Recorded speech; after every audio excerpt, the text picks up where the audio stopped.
Assalamualaikum warahmatullahi wabarakatuh. Saya Taisya Fekhotur Rosida dengan NIM akhir 0031 akan memaparkan materi mengenai konsep-konsep dasar dan prinsip pengelolaan kelas. Yang artinya, materi tersebut melatar belakangi bahwa keberhasilan pembelajaran sangat dipengaruhi oleh pengolahan kelas yang efektif dan efisien. Pengelolaan kelas bukan hanya mengatur disiplin, tetapi juga menciptakan suasana belajar kondusif dan interaksi harmonis. Namun, pengelola kelas merupakan tantangan tersendiri bagi guru karena sifat kelas sebagai kumpulan individu dengan karakteristik, kemampuan, dan kebutuhan yang beragam. Oleh karena itu, pemahaman tentang konsep dan prinsip pengolahan kelas sangat penting bagi guru, yang mana nantinya akan memberikan gambaran komprehensif mengenai pengolahan kelas yang dapat dijadikan pedoman praktis dalam mendukung terciptanya proses pembelajaran yang efektif dan berkualitas dalam materi ini. Berikut permasalahan atau rumusan masalah yang akan dibahas dalam materi ini, yaitu apa yang dimaksud dengan pengolahan kelas menurut para ahli? Apa saja fungsi manajemen kelas dalam proses pembelajaran? Apa saja konsep-konsep dasar dalam pengolahan kelas? Apa saja prinsip-prinsip yang harus diterapkan dalam pengolahan kelas? Yang artinya, topik pembelajaran ini bertujuan untuk mengetahui definisi pengolahan kelas menurut para ahli, untuk mengetahui fungsi manajemen kelas dalam proses pembelajaran, untuk mengetahui konsep-konsep dasar dalam pengolahan kelas, dan untuk mengetahui prinsip-prinsip yang harus diterapkan dalam pengolahan kelas. Yang pertama yaitu definisi pengolahan kelas menurut para ahli. Pengolahan kelas merupakan fondasi utama dalam proses pendidikan untuk menciptakan lingkungan belajar yang kondusif dan efektif. Menurut Mulyana, pengelolaan kelas adalah keterampilan guru dalam menciptakan iklim belajar yang mendukung serta mengendalikan gangguan selama proses pembelajaran sehingga siswa dapat mencapai tujuan instruksional secara optimal. Sedangkan menurut Willard Weber menyebutkan pengolahan kelas sebagai kumpulan perilaku kompleks untuk guru membangun dan mempertahankan kondisi kelas yang memungkinkan siswa belajar efisien. Jadi, singkatnya, teori pengolahan kelas adalah tentang bagaimana guru membentuk dan mempertahankan lingkungan belajar yang mendukung dan memfasilitasi pertumbuhan siswa secara holistik. Ini lebih dari sekadar aturan dan disiplin. Ini tentang menciptakan ruang di mana keajaiban pembelajaran dapat dicapai setiap hari. Fungsi manajemen ada 5, yaitu fungsi pengembangan, fungsi kontrol, fungsi penyembuhan, fungsi kepemimpinan kelas, dan fungsi pengendalian kelas. Pertama, fungsi pengembangan. Fungsi pengembangan adalah fungsi pengolahan kelas yang memungkinkan guru secara aktif merencanakan dan melaksanakan rangkaian kegiatan pembelajaran dengan lancar, tertib, dan efektif sekaligus produktif. Yang kedua yaitu fungsi kontrol.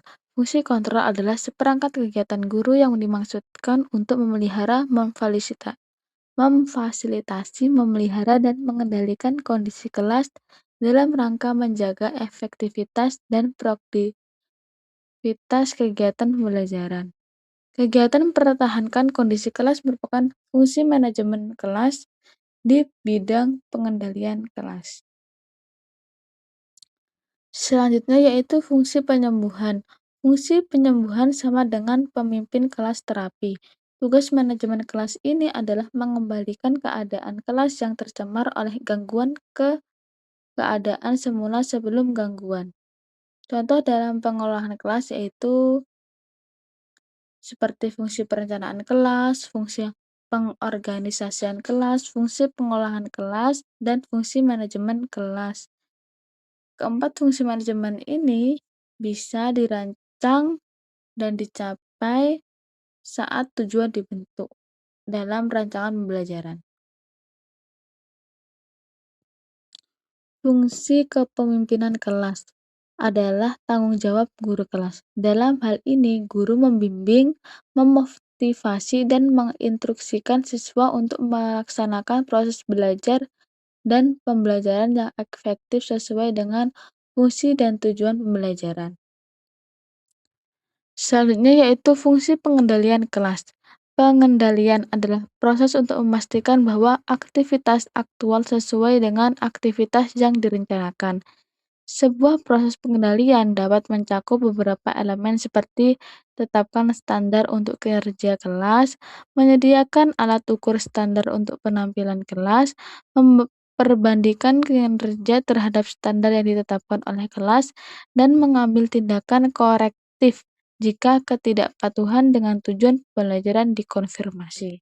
Konsep-konsep pengolahan kelas yang didefinisikan adalah pengolahan kelas merupakan keterampilan profesional guru dalam menciptakan, memelihara, dan mengembangkan suasana belajar yang kondusif sehingga proses pembelajaran dapat berlangsung secara efektif dan efisien. Konsep ini tidak hanya berkaitan dengan pengendalian disiplin siswa tetapi juga mencangkup pengaturan lingkungan fisik, interaksi sosial, perencanaan pembelajaran, serta pengolahan perilaku dan waktu belajar. Oleh karena itu, pengolahan kelas memiliki dimensi akademik sekaligus sosial emosional yang saling berkaitan.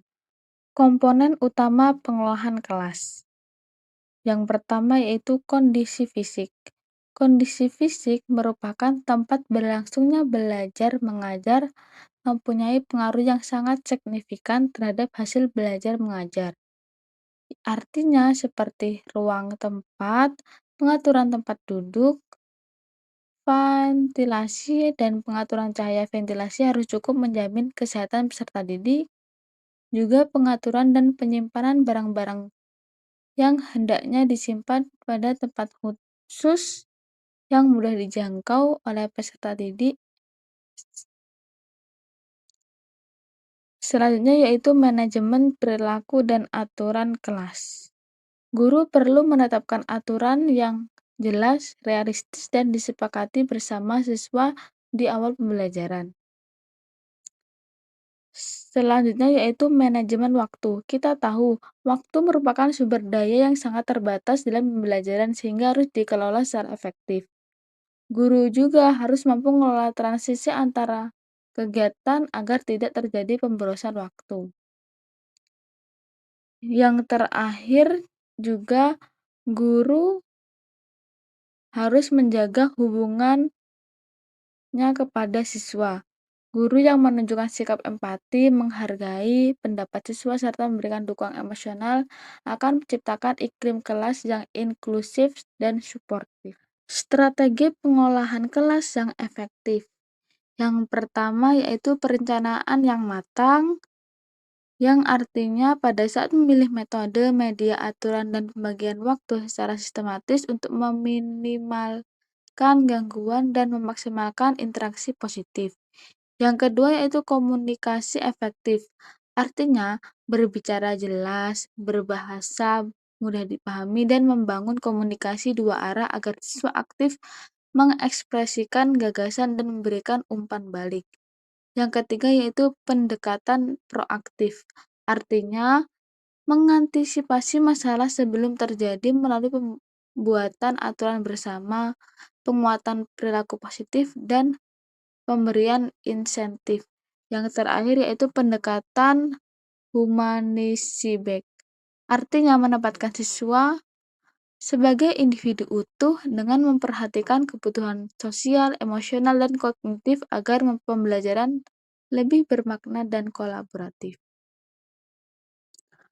Pendekatan dalam pengolahan kelas ada 10 pendekatan yang itu meliputi pendekatan otoriter, intimidasi, permisif, resep, instruksional, kelompok, suasana emosi dan sosial, perubahan perilaku, elektik, analitik, pluralistik. Manfaat pengolahan kelas yang baik, yaitu pengolahan kelas yang baik memberikan dampak yang luas terhadap kualitas pembelajaran. yaitu pada suasana kelas menjadi tertib, kondusif sehingga proses pembelajaran berlangsung tanpa banyak gangguan. Motivasi dan keterlibatan siswa meningkatkan mereka merasa nyaman dan dihargai. Waktu pembelajaran dapat dimanfaatkan secara maksimal untuk kegiatan yang bermakna. Dan yang terakhir, hubungan antara guru dan siswa memiliki hubungan yang harmonis. Prinsip-prinsip pengolahan kelas yaitu pengolahan kelas dipengaruhi oleh faktor internal dan faktor eksternal. Faktor internal meliputi emosi, perilaku, perbedaan individu, sedangkan proses faktor internal meliputi lingkungan, jumlah siswa, dan pengelompokan. Ada beberapa prinsip yaitu hangat antusias, tantangan bervariasi, keluasan, penekanan pada hal positif. Sekian pemaparan materi kali ini. Jika ada yang ditanyakan, mohon ditanyakan di kolom komentar. Terima kasih.